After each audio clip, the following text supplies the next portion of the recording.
Hey folks, this is Carl Gallups, host of Freedom Friday with Carl Gallups, heard every Friday afternoon live on 1330 WEBY AM and 99.1 FM Gulf Coast Talk Radio. That's at 5 o'clock Eastern Time, every Friday afternoon. I used to be a Florida law enforcement officer. As a matter of fact, I was a decorated Florida law enforcement officer, spending most of that career in two different sheriff's offices under the administrations of three different sheriffs. I was also appointed special deputy sheriff under Sheriff Joe Arpaio, Maricopa County Sheriff's Office in Phoenix, Arizona. I have been 32 years at this point as the senior pastor of a relatively large Baptist church on the Gulf Coast. 32 years straight in one church. Before I begin my monologue here on Dr. Ford and Judge Kavanaugh, I just want my listeners to know that I have, as a Florida law enforcement officer, successfully investigated sexual crimes. I have collected forensic evidence in those crimes. I have collected and conducted witness statements and interviews in those crimes, leading to prosecution and imprisonment of sexual offenders.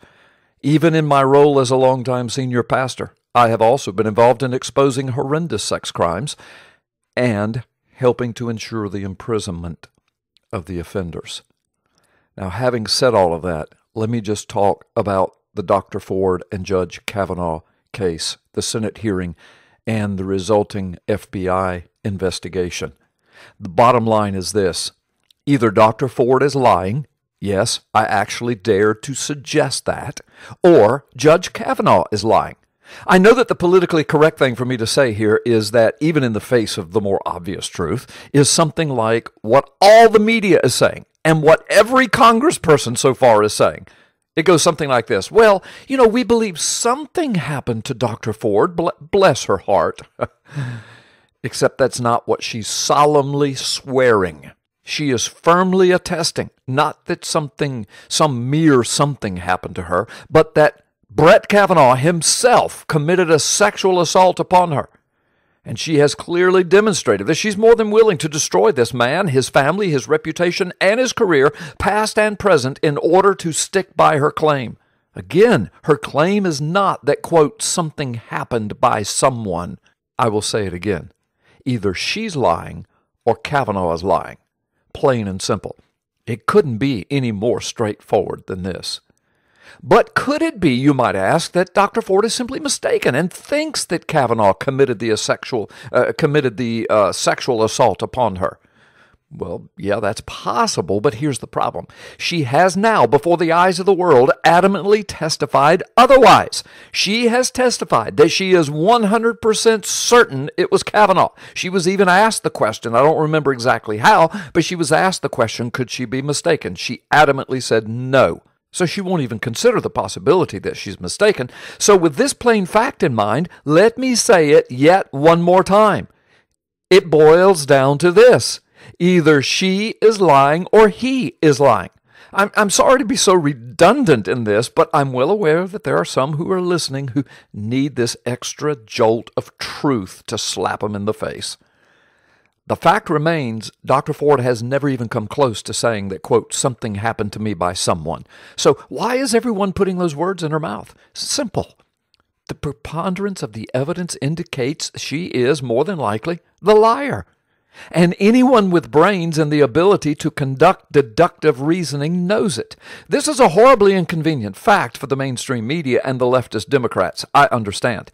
But listen, even Rachel Mitchell, the former prosecutor and sex crime specialist as a prosecutor who conducted the Senate hearing questioning, said, as reported in USA Today, and I think originally said in the Washington Post, but here's USA Today's report. Rachel Mitchell, the Arizona prosecutor who questioned Christine Blasey Ford at Thursday's Senate Judiciary Committee, privately told GOP senators, quote, she would not prosecute Supreme Court nominee Brett Kavanaugh based on the evidence she heard. So there it is. She, as a prosecutor, would not even allow Dr. Ford's case to come to trial.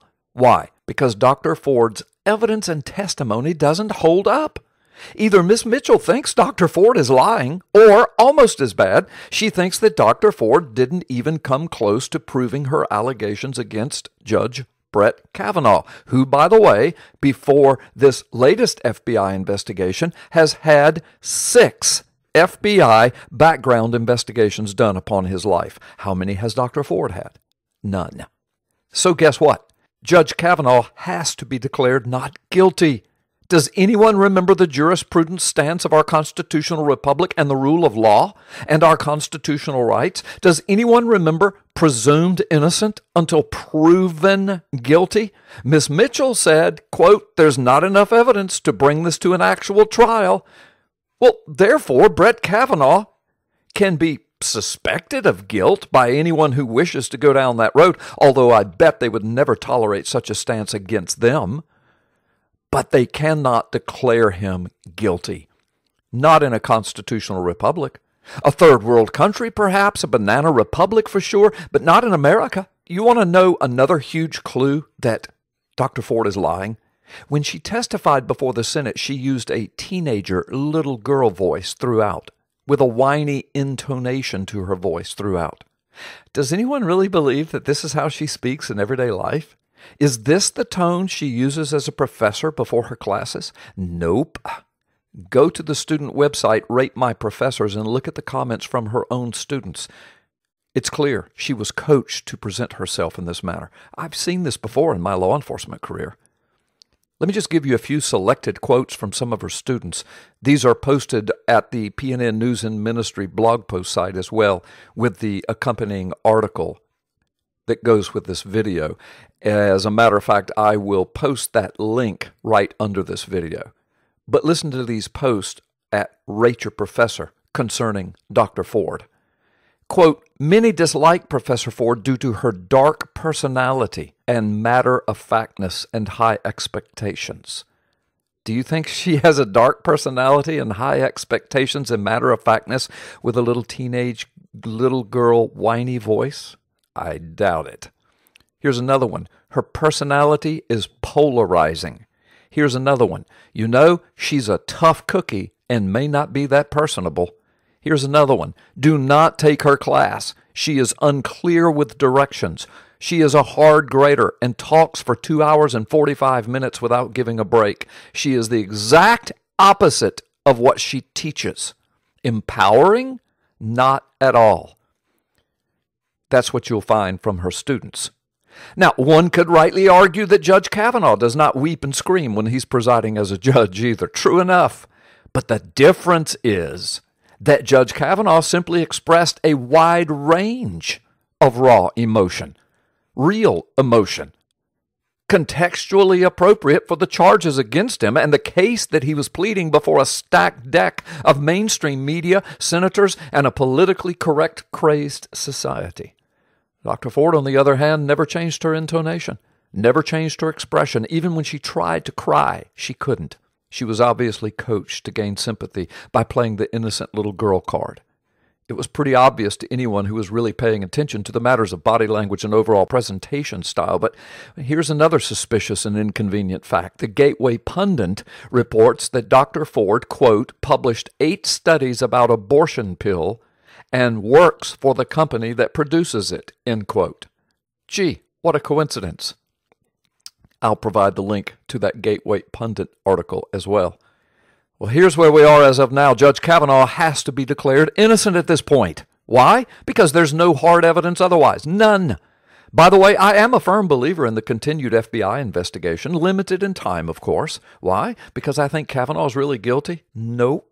Not at this point, I don't. I want the FBI to investigate because I think that we will soon discover that Dr. Ford is lying for the purpose of destroying a sitting federal judge and his family. Now, that actually would be a crime, one that could actually be prosecuted, one for which Dr. Ford should go to prison. In the real world, that is.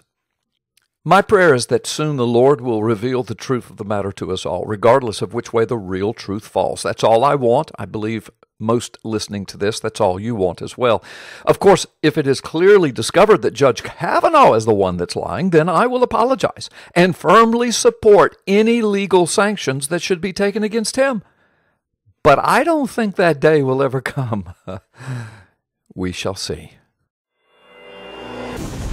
For thousands of years, mankind has debated how creation began. Ancient texts tell us the story. But today, the real message behind the pivotal account of the Garden of Eden has been obfuscated and lost. That is, until now.